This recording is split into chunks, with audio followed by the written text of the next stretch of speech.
Hello bachcho, let's read the question, and the question here it is assertion and reason type.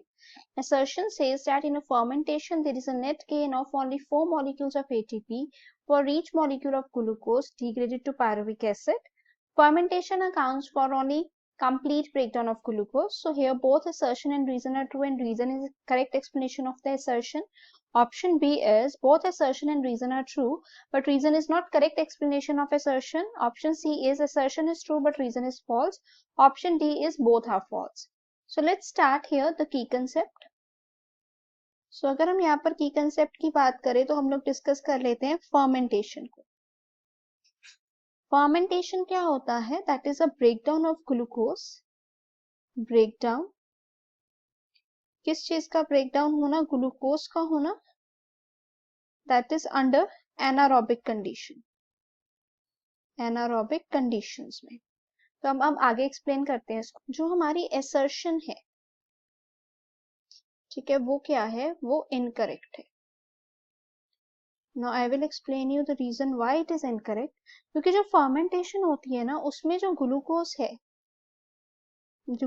है, वो क्या करता है? That could be partially broken. वो partially क्या होता है? टूटता है. दैट इज इधर इनटू लैक्टिक एसिड, या हम कह सकते हैं into ethanol, depending upon the type of fermentation. And this process occurs in the absence of oxygen. ये जो प्रोसेस है ये होता किसमें है? एब्सेंस ऑफ ऑक्सीजन में.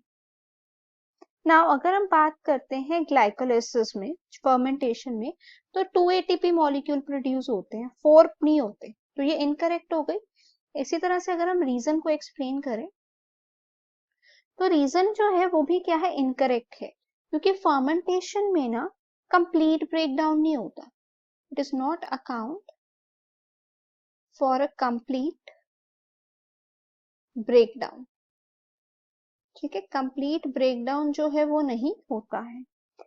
Instead it is a process after glycolysis. ठीक है, ये जो प्रोसेस होता है ना, ये क्या होता है?